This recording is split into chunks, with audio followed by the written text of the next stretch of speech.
మాకు తెలుసు ఆ బాధ ఏంటనేది.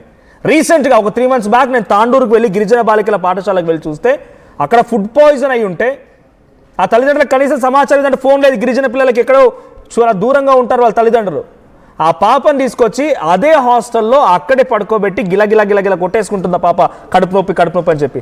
తర్వాత నిమ్స్కి తరలించారు, ఇక్కడికి హైదరాబాద్ నిమ్స్కి తీసుకొస్తే 4 రోజుల పాటుగా చికిత్స తీసుకొని మళ్ళీ తీసుకపోతే ప్రాణాపాయ పరిస్థితిలో నుంచి బయటపడి మళ్ళీ ఆరోగ్యంగా ఇంటికి వెళ్ళింది. ఇలా చాలా సందర్భాలు ఉన్నాయి. ఆ పెట్టే ఫుడ్ ఎందుకంటే వాళ్ళకు దీనస్థితి, అది బయటికి వస్తే కానీ చదువుకోలేని పరిస్థితి. ఇప్పటికి కూడా స్కాలర్షిప్ సరైన సమయంలో ప్రభుత్వాలు ఇవ్వలేక గ్రామాల్లో ఎంతమంది ఇక్కడ మనం ఫీమేల్ డిస్క్రిమినేషన్ కాదు కానీ తల్లిదండ్రుల ఆలోచనతో ఉన్నారు. అట్లా ఆడపిల్లలు ఎంతమంది చదువు మానేస్తున్నారు తెలుసా? డిగ్రీలు ఆడికే క్లోజ్. ఇక డిగ్రీ గవర్నమెంట్ కాలేజ్ దగ్గరలో ఉంటే డిగ్రీ చదువుతున్నారు, ఆ తర్వాత పై చదువు లేవు. ఇక స్కాలర్షిప్లు వస్తే కాలేజ్ ఫీజు ఎక్కిపోతుంది, కొద్ది గొప్ప హాస్టల్ ఫీజు కట్టుకొని సిద్ధంగా ఉంటారు, అంతే. ఆ సందర్భాలు చాలా ఉన్నాయి. వాటిపై ఫైట్ చేయడానికి, వాటిపై మాట్లాడడానికి వీళ్ళు ఎవరికి దగ్గరికి రారు, వీళ్ళు మాట్లాడరు కూడా. కానీ వద్దు అని చెప్పేటువంటి డైరెక్ట్ ఈ సూచన అనేది తప్పుగా ఉందని చెప్తున్నారు. సో పృథ్వీరాజ్ గారు, శ్యామ్ గారు, గెట్ బ్యాక్ టు అగైన్, మళ్ళీ దగ్గరికి వస్తాను. పృథ్వీ గారు ఇంటరప్ట్ అయిపోతారు. పృథ్వీ గారు ఏం చెప్పాలనుకుంటున్నారు?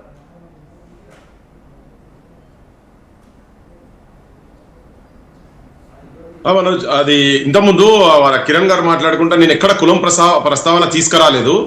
కానీ కొంతమంది చేతుల్లోనే విద్య ఉన్నది, విజ్ఞానం ఉన్నది అనేది మాట మాత్రం వాస్తవంగా చెప్పినా అది ఎవరి చేతులు ఉన్నది అనేది ప్రపంచానికి అంతా తెలుసు. అదే ఇప్పుడు తనని ఎవరినో అంటే తన మీదకి వచ్చినాడు పాపం వారు రియాక్ట్ అయ్యారు. కానీ నేను కొన్ని వర్గాలకు కొంతమందికి మటుకే పరిమితం అయి ఉండేది. ఏ వర్గాలు ఎవరు అనేది జనంకి అందరికి ఎరికే. ఇక అంతకన్నా ఎక్కువ చెప్పాలంటే కూడా చెప్తా, ఆ చర్చ వేరే. అది నేను కూడా దాంట్లోకి పోవద్దనే ఉద్దేశంతో నేను మాట్లాడలే. కానీ ఆ సామాజిక కోణం ఉన్నటువంటి వాళ్ళు అట్లా ఆలోచిస్తారనేది బరాబర్ ఇంకా ఎన్ని వేదిక మీద మాట్లాడినా కానీ అది బరాబర్ అది చెప్తాం. అది వెనుక ముందు పోయేది సమస్యనే లేదు.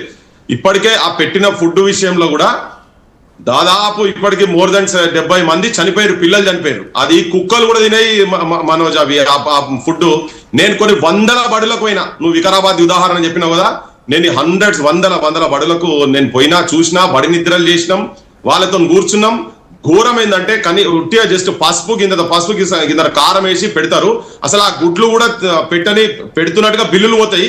కానీ పెట్టని బడులే కొన్ని 100 బడులు ఉన్నాయి అవన్నీ మొత్తం.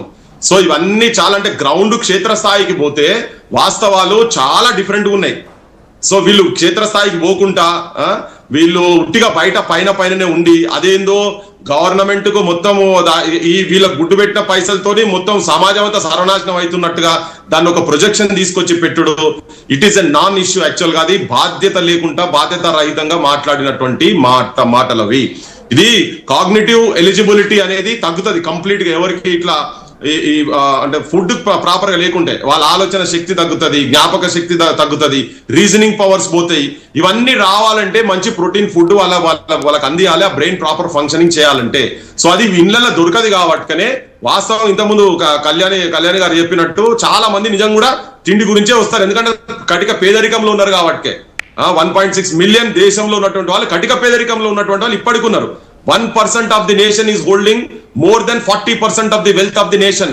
Bottom 50%, అది టాప్ 1% గురించి చెప్తున్నాను నేను. బాటమ్ 50% దేశ జనాభాలో ఉన్నటువంటి వాళ్ళు దేశ సంపదలో 3% కూడా లేరు వాళ్ళు. అంటే మీరు చూడండి ఎంత పేదరికంలో ఉన్నారు అని. వాళ్ళు బడులకి ఆడికెళ్ళి వస్తారు. టాప్ 10% చేతిలో 77% దేశ వెల్త్ వాళ్ళ చేతుల్లో ఉన్నది, దేశ సంపద వాళ్ళ చేతుల్లో ఉన్నది. మరి పేదోళ్ళు ఇంకా ఎంతమంది? మిగతాళ్ళందరూ పేదోళ్ళే కదా, కటిక పేదరికంలో ఉన్నటువంటి వాళ్ళు చాలా మంది ఉన్నారు కదా.